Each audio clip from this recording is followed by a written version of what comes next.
Já deram um like vocês aqui para a gente continuar. Olha a Maíra Moreira chegando aqui para conversar com a gente. Deixa eu colocar aqui a legenda. Maíra, querida, obrigado. Teu livro é fantástico, está aqui.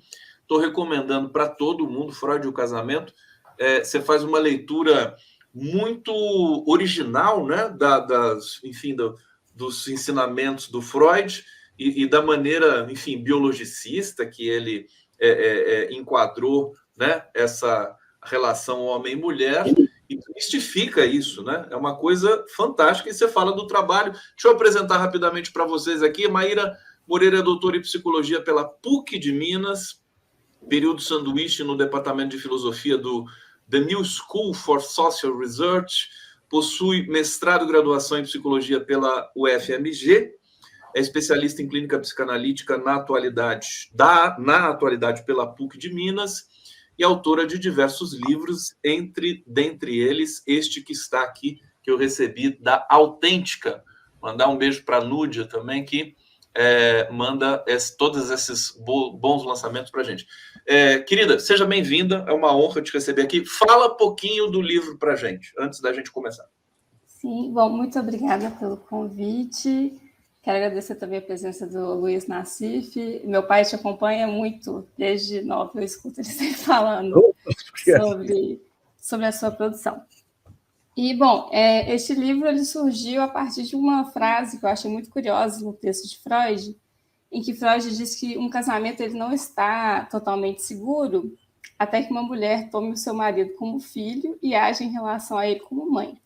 Eu acho essa frase muitíssimo complicada, né? Pensando, inclusive, que essa confusão, né, entre a mulher e a mãe pode, inclusive, atrapalhar um pouco a qualidade da relação, né? E no casamento, entre as coisas que estão previstas, o sexo está previsto e pelo tabu do incesto, a mãe está proibida, né? Ela precisa ser expulsa dele. E a partir daí eu fiquei me perguntando um pouco o que ele queria dizer com isso, e se isso tinha alguma relação com cuidado, e de pensar que como que o próprio feminismo às vezes cai um pouco nessas teias da confusão entre a mulher e a mãe e acaba partindo de uma premissa transfóbica em relação ao cuidado e em relação ao que é o feminino, aproveitando dessa ideia, né, de que a mulher é aquela que tem a capacidade de gestar, de amamentar, de ter filhos, né, que as mulheres trans deveriam, então, estar forçosamente excluídas desse grupo. Olha só, Nassif, uma primeira questão para a Maíra? Não, eu tenho... Aqui em casa tinha um ninho de passarinho aí e caiu um passarinho, uma cria pequenininha. E a gente teve que segurar o cachorro aqui, senão ia cometer um passarinhocídio aí. E a mãe ela pegava comida lá do ninho, vinha e trazia e ficava vigiando o filho. Eu acho que o sentimento de maternidade, com todo perdão às feministas, é uma das coisas mais fortes e mais lindas que eu já vi. Mas eu já vi casos assim de casais que, de repente, vem uma filha ou um filho e cria ciumeira entre as partes, ou uma das partes também. Isso aí faz... O Freud chegou a estudar isso também, mas... O Freud tem até uma frase muito engraçada, assim, que ele fala que muitas vezes somente o filho tem aquilo que o marido almejava, né? Que são esses cuidados, essa atenção, esse investimento todo, né? Mas eu acho que uma das ideias de desmistificar um pouco no livro é justamente essa ideia de um instinto materno, né? E às vezes a gente se apoia muito na natureza para tentar falar de maternidade, e na natureza, na verdade, a gente não tem maternidade, a gente tem instinto de sobrevivência, né? A gente tem algumas formas de perpetuação onde não tem nenhum ato de reflexividade, não tem nenhum desejo, não tem nenhuma vontade, né? Tipo assim, é uma coisa que acontece de forma mais programática. Tanto que quando a gente insere muito a nossa técnica na natureza, a gente vê que a natureza muda, porque aí começam a existir outras formas de preservação, de instinto de preservação, né? A gente vê, por exemplo, só para ilustrar isso, se você colocar animais muito que cativeiro em espaços muito fechados, né? É comum, inclusive, que as fêmeas, né, que pariram filhotes, acabem matando, exterminando esses filhotes também, porque ela está sem espaço para a própria existência. Então, começa a tornar numa outra lógica. A gente que tende a ver a maternidade nessa lógica muito institucional, um certo elogio à maternidade.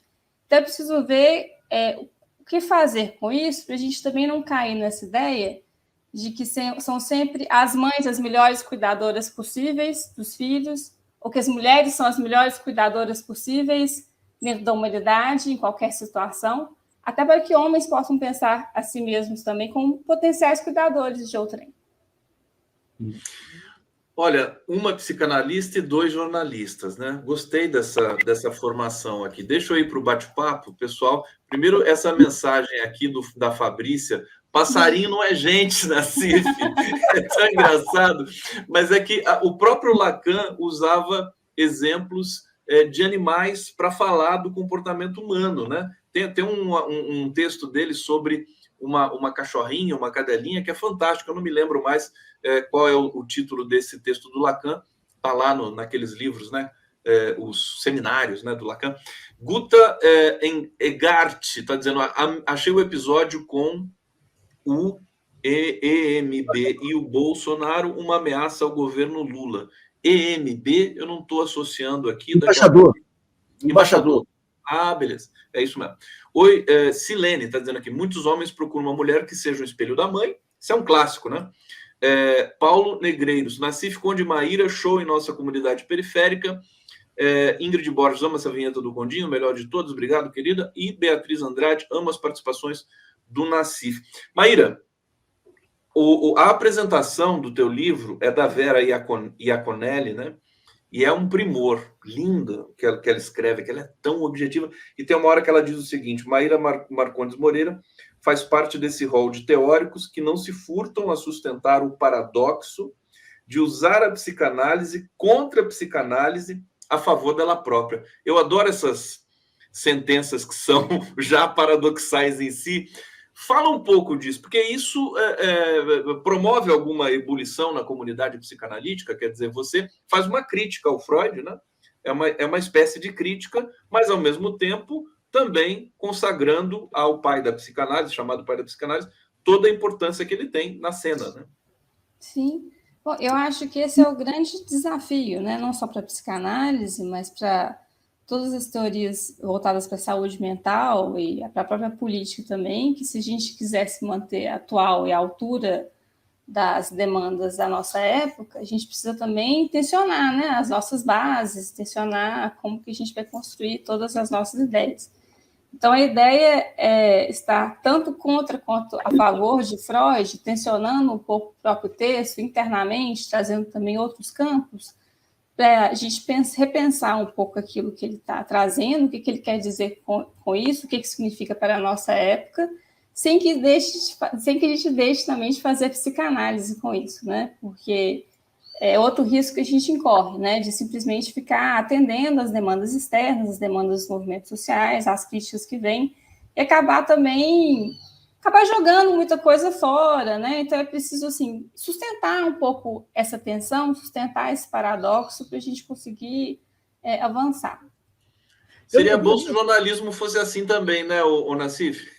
Pois é, mas aqui é difícil, aqui é ir com a manada, né? Mas eu queria insistir no papel da mãe. Eu quero dizer primeiro que eu me considero um pai que foi muito atencioso com as filhas.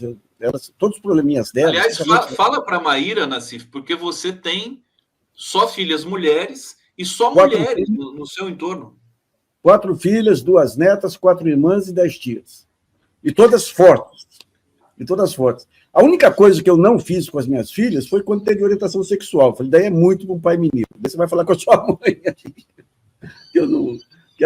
Mas um ponto que chama atenção, eu acho que o Lula é o maior exemplo, é o papel fundamental da mãe na formação. O Lula dá esse exemplo. Da mãe não, da mulher. O Lula dá esse exemplo com a mãe, dá esse exemplo com a dona Marise, dá esse exemplo com a Janja agora. A Bolsa Família, um dos grandes avanços do Bolsa Família foi colocar a mulher como titular do benefício. Como é que você compara aí o papel do homem e da mulher, especialmente Não especialmente, não. Em geral, nas famílias em geral. Uhum. Bom, já que a gente está até falando de políticas públicas, né, eu acho até que esse projeto de passar para o nome da mulher, né, de pensar, inclusive, que são as mulheres brasileiras que normalmente lideram os lares, né, passar o benefício do Bolsa Família diretamente a elas, eu acho que foi até um projeto do Nilmário Miranda, que é um querido, inclusive, vizinho do meu pai, com quem eu tenho algum contato. Então, mas eu acho que a questão é pensar um pouco também nesses papéis e de como que, na verdade, esses papéis são construídos de alguma forma e até que ponto a gente acredita que eles são muito importantes serem sustentados assim, só que eles são tão moralmente generificados, né, essa ideia do homem como provedor, da mulher como cuidadora, que eles podem fazer, né, tanto desse prover quanto desse cuidar, uma servidão. Então, é por isso que a gente precisa tensionar um pouco esses papéis, essa ideia, né, de que a gente precisa acabar defendendo algumas instituições que são muito conservadoras. A família, por exemplo, né, que é uma pauta que está sempre em discussão, a Damares está sempre liderando, a direita está sempre reclamando para si, que é ela que é interessada na família.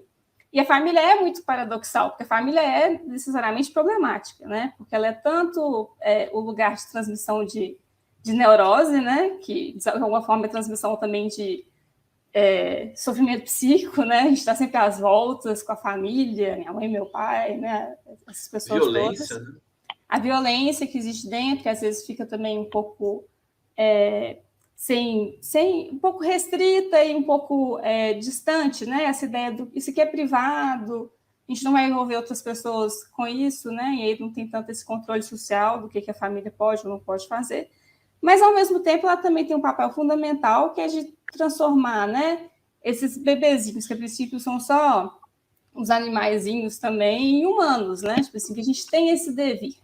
Então, quando a gente vai pensar o trabalho de cuidado, é bom a gente lembrar que todo mundo, em algum momento, precisou... acho que eu fiz um joinha, subiu esse joinha. Todo mundo, em algum momento, precisou ser cuidado, né? Minimamente, até um cuidado que viabilize a nossa existência.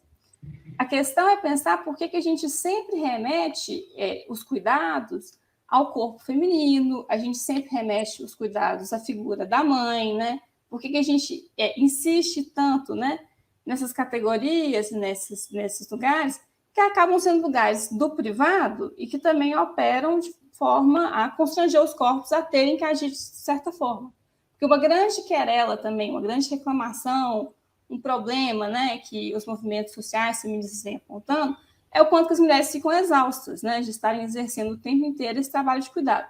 O cuidado é um cuidado exclusivo, né, somente a mãe, né, tem que ser a mãe. A gente tem muito essa visão também, que é até do nosso narcisismo, né, a gente quer muito ser amada e ser cuidada, e tem essa pessoa, né, que está aí, a princípio, disposta e que nos antecede.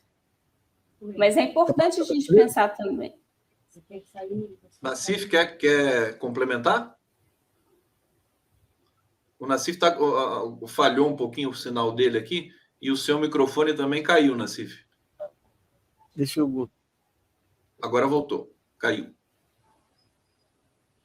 Bom, enquanto o Nassif arruma aqui o sinal, deixa eu dizer para você o seguinte, ó, o livro está aqui e eu coloquei no bate-papo também o link para quem quiser adquirir o livro, né? Está aqui o endereço eletrônico da Autêntica Editora, Freud e o Casamento. Vocês podem clicar aqui, vocês vão ser direcionados para o site da editora. Nassif, será que voltou? Voltou. Voltou. Eu vou precisar sair agora. Eu vou precisar sair agora, mas eu parabenizo a conterrânea aí. É um tema muito interessante. Eu vou atrás do livro também aqui para... Compre o livro. Esse livro aqui ele vai acabar com muitos casamentos, né? Ou não? Que dizem que a família é o lugar onde vidas passadas você vem para ajustar as contas. Então, isso é coisa dos Luiz Nassif, obrigado, então, querido. Vamos seguir aqui com a Maíra. Deixa eu tirar o Nassif aqui. Vamos voltar aqui, ficar a Maíra e o Conde na tela. Maíra, claro que eu brinquei essa história de acabar com muitos casamentos, evidentemente. Sim. Você acha que existe esse risco, né? Esse xiste aqui que eu acabei soltando, minha querida Maíra? Qual que vai ser o efeito do teu livro, na sua opinião, nos casais, né? Porque os casais vão comprar esse livro pelo título dele e vão ler juntos, a meu ver, né? Sim, isso já está acontecendo, mas eu acho que a questão, até retomando um pouco o que eu estava falando anteriormente, é que não se trata também, né, de a gente ficar sempre reiterando as instituições, né, ficar só na defesa das instituições, porque a gente também precisa tensionar o quão conservadoras às vezes são as instituições, né, e o quanto que elas acabam, às vezes, quando elas acabam, às vezes, desvirtuando inicialmente, né, de planos muito bonitos, muito ideais. Então, em relação ao casamento, eu acho interessante pensar um pouco essa tensão, porque não se trata, lógico, de uma defesa ao casamento, mas da ideia de tentar recuperar alguma coisa também uma defesa do erotismo dentro do casamento, né? Um casamento que não seja divorciado do erotismo. E se a gente ficar pensando muito também o funcionamento, os papéis, os lugares, como um casamento deve se operar, a gente acaba também engessando, de certa forma, né? Como que as pessoas acabam fazendo laço. Isso é um problema, né? Porque isso pode ser muito pesado. Isso pode ser muito difícil. A gente percebe essas coisas na clínica também, né? Essas expectativas, né, em relação ao outro, que acabam minando as relações, que acabam produzindo muito sofrimento, né? Tipo, se a gente vê homens que, às vezes, ao passarem por processo de falência ou de demissão, né, começam a se pensar sempre a partir desse lugar de que eu não sou útil mais, eu não tenho lugar mais, eu não tenho outras possibilidades, né? Esse tipo de frustração que vem muito também daquilo que é moralmente generificado e imposto sobre a gente, né? Então, a ideia, né, de pensar, ao invés de fazer essa defesa, né, tipo assim, da maternidade, das mulheres como as cuidadoras, é de pensar que é preciso, né, a gente recuperar um pouco a questão do prazer mesmo que a gente tem na lida com os cuidados, a questão de pensar que o cuidado ele pode ser exercido por qualquer um, na verdade, né? Até para que as pessoas que estão cuidando não fiquem tão sobrepujadas por isso, né? Porque fica numa situação muito insalubre. Se a gente puder tentar pensar até um pouco nessa questão do cuidar, é muito interessante, né? Que, a princípio, ele é um trabalho que não é um trabalho especializado, né? Ao mesmo tempo, as pessoas acham que as melhores pessoas para exercer o trabalho de cuidado são sempre mulheres. Então, assim, não é especializado, as mulheres exerceriam melhor, então as pessoas admitem que existe um certo treinamento informal desde a infância, que as mulheres são aquelas que cuidam, essa confusão, né, da mulher, da mãe, a mãe é quem cuida, tem que ser a mãe, né, essa insistência tem que ser a mãe, que acaba sobrepujando um pouco isso e acaba impedindo também que homens se vejam nessa possibilidade, nessa posição, né, tipo assim, de que eu posso cuidar. A gente vai em uma festa de família, por exemplo, aí tem só homens com as crianças da família, eles estão cuidando. Se chegar uma mulher, não precisa ser uma mulher, pode ser uma adolescente, né? Eles já ficam bem assim, então você olha seu primo, né? Já entra nesse processo assim, eu não quero fazer isso, eu não quero ter que me haver com isso. Então, a ideia é pensar um pouco assim, para além dessa discussão sobre divisão de tarefas domésticas, de lavar a louça, porque é muito bobo, né? E é muito no privado ainda, a gente pensar esses processos de coletivização, de comunalização, né? Processos também que não fiquem nessa lógica. Deu uma travada aqui o sinal da Maíra, provavelmente porque alguém está ligando para ela. Vamos ver. Alguém te ligou, né, Maíra? Foi isso que aconteceu? Foi. Tudo bem. Você quer completar? Onde que eu parei? Aliás, eu também tenho que recuperar. Você está falando dessa coletivização, do cuidado doméstico, das tarefas, divisão das tarefas, né?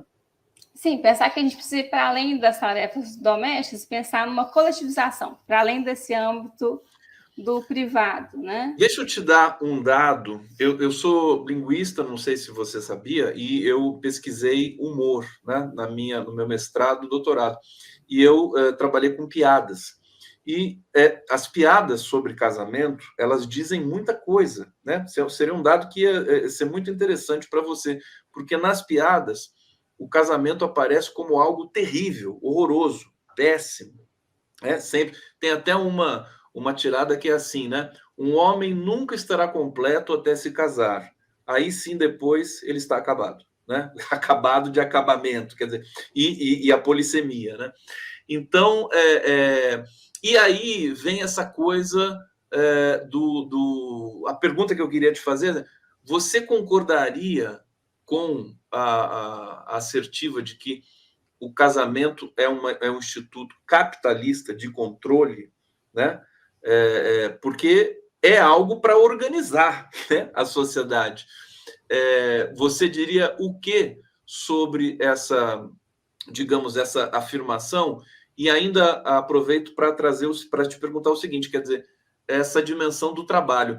Recentemente conversei aqui com o Márcio Postman, que hoje se tornou presidente do IBGE, economista, e uma coisa que sempre me impressionou muito no que ele dizia era o seguinte: o trabalho doméstico, né, que as mulheres em geral fazem nas casas, ele é determinante para o funcionamento do capitalismo e ele não é remunerado de jeito nenhum, né? E faz parte, quer dizer, da divisão do tempo, da possibilidade, né, do homem trabalhar e tudo mais. Fala um pouquinho sobre essas questões para a gente aí, na medida do possível. Não, são ótimas questões que você está colocando, né? Porque, sim, historicamente tem essa questão do casamento. O casamento é um contrato sexual, é um contrato com direitos e deveres, que se inscreve também dentro do Estado.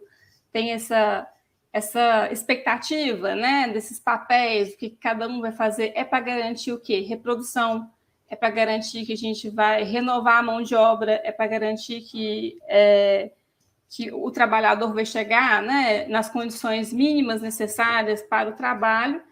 E, para além disso também, né, é importante a gente lembrar que todo esse trabalho exercido também, não remunerado, ele é muito custoso, de certa forma. Ele gera lucro, né? Ele é visto como perda de tempo, né, para quem está exercendo. Ele gera lucro e ele não é remunerado, até porque o índice de reconhecimento de que algo é trabalho na nossa sociedade é o salário. Então, sem chances de assalariar, existem até propostas de salário para a família, ao invés para a pessoa que cuida, que é também tipo assim, uma aberração. Mas é preciso a gente tensionar um pouco esses pontos, né, para mostrar também que eles não são tão unilaterais também. Porque, ao mesmo tempo, o casamento, a ideia moderna de casamento por amor, é uma certa conquista moderna, né? E a gente vê que existe alguma coisa também de resto, de resíduo do casamento, que mesmo com as novas configurações, as novas parcerias, né, que vão sendo essas novas montagens que a gente fica vendo o tempo inteiro, alguma coisa no casamento persiste, né? As pessoas continuam casando, né? Inclusive pessoas que são de esquerda, pessoas que têm relacionamentos abertos, pessoas sem querer te interromper, tem o trisal também, né? Mas sem querer te interromper e já interrompendo, está caindo, né, a adesão ao casamento, né? Ou não? Sim, não, porque até saiu até um dado muito interessante nos Estados Unidos recentemente, falando que o casamento subiu e que as pessoas têm casado, mesmo e tem casado muito com uma justificativa de que é uma celebração ao amor, que eu quero fazer essa cerimônia também junto com os meus amigos, né? Tipo assim, num lugar um pouco diferente, talvez, né, do que foi há uns anos atrás. E o próprio Lacan pensava isso sobre casamento, ele pensava isso sobre a questão do casal, que existe alguma coisa que para a gente fazer parceria com o outro é sempre no mínimo 2. E na reprodução, assim, vou colocar muito entre aspas, dita natural, porque nós somos seres muito atravessados pela técnica hoje em dia, né?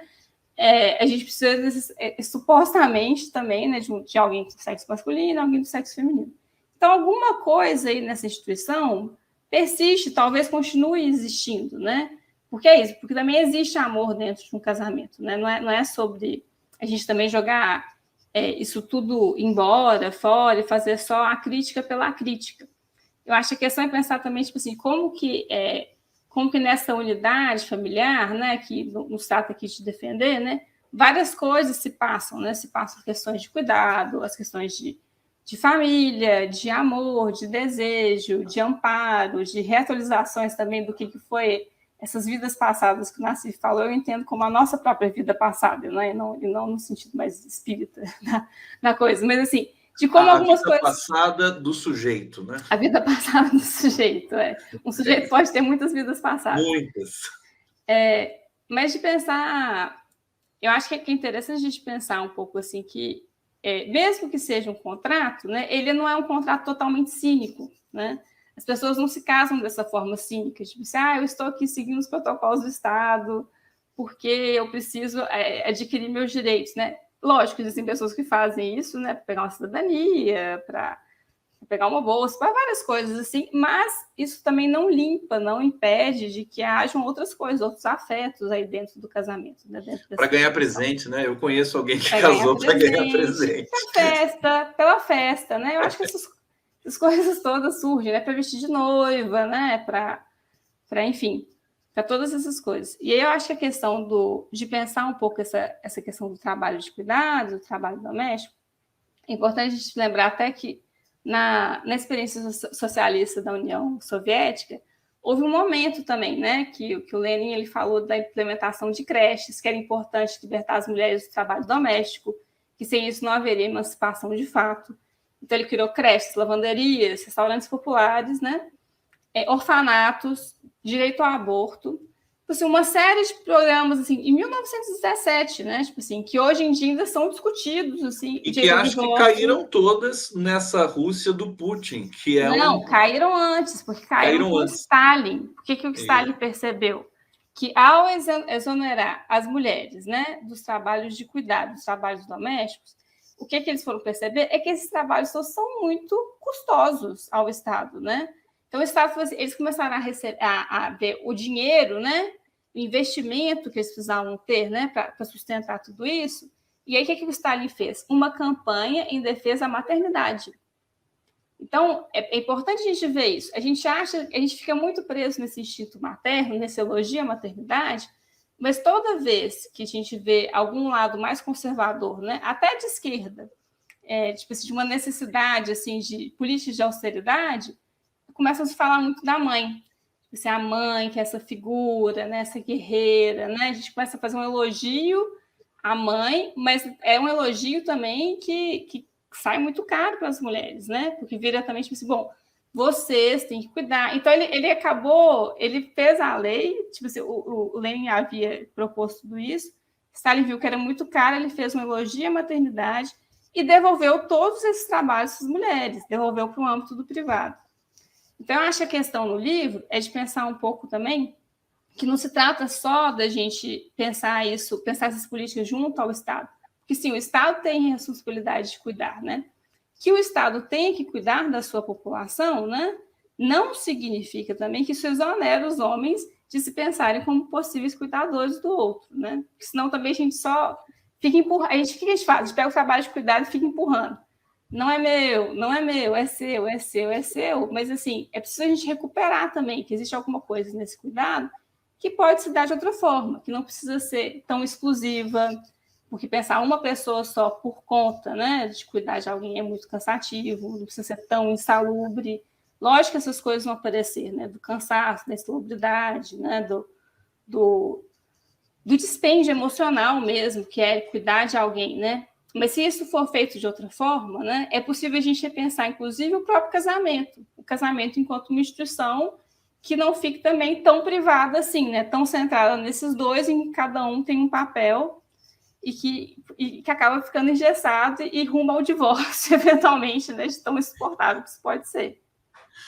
Maíra Moreira, olha que fantástico. Agora que eu estou ficando mais curioso aqui, a gente está chegando no final do nosso papo, mas você volta aqui. Vou te chamar em algum outro momento, não só para falar desse livro que está aqui, mais uma vez eu vou mostrar para vocês, Freud e o Casamento. A capa ficou bonita, hein? Está aqui o Rômulo e o Remo, né? Sim, a lupa capitolina. Essa história que é tão bonita, o sexual no trabalho de cuidado pela autêntica. O Charles está dizendo aqui, casei 2 vezes, vou comprar o livro. Quem sabe não separo mais. Será? Ele está dizendo. Mais uma vez eu quero destacar aqui o link para quem quiser adquirir o livro. O livro oficialmente já foi lançado, fisicamente, assim? Sim, a gente fez um lançamento aqui em Belo Horizonte e outro em São Paulo, no Instituto Gerard. O outro em São Paulo.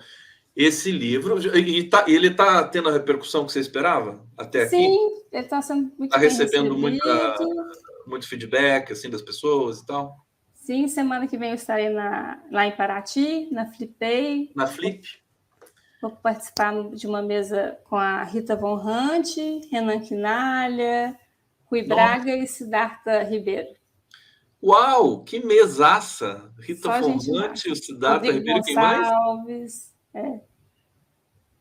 Muito bom. Maíra, eu quero te agradecer, tá? Te dar os parabéns por esse trabalho. Eu não li o livro todo, mas eu vou ler nesse final de semana, viu? Porque é um assunto que me interessa e o texto tá assim muito bom de ler, né? Você não escreveu com muita naquele ethos de psicanalista hardcore, né? Você escreveu para o público de maneira geral. É trabalho do doutorado esse aqui? Sim. É o trabalho do doutorado. Meu livro anterior, né, que foi pela Autonomia Literária, que chama Fins do Sexo, Como Fazer Política Sem Identidade, foram resultado do meu doutorado. As pessoas que quiserem seguir você usa redes sociais? Você quer deixar aqui? Sim, bom, eu tenho o Instagram, né, quem quiser acompanhar, eu estou também escrevendo outros livros. Meu Instagram é marc.maira, com I. Deixa eu colocar aqui, @marc.maira. Assim? Peraí. E peraí que é rapidinho, eu vou colocar aqui. MR... Fala de novo para mim. Você colocou aqui no chat privado, né? Uhum. Eu vou pegar, vou colocar na tela para vocês. Vamos lá. Para vocês seguirem a Maíra no Instagram, marc.maíra. Maíra, muito obrigado, parabéns pelo livro, obrigado a todos que nos acompanharam até aqui, um excelente fim de semana para todos vocês, a gente volta segunda-feira que vem com mais um 11 News, e vamos nessa. Obrigado, Maíra. Muito obrigada, até a próxima.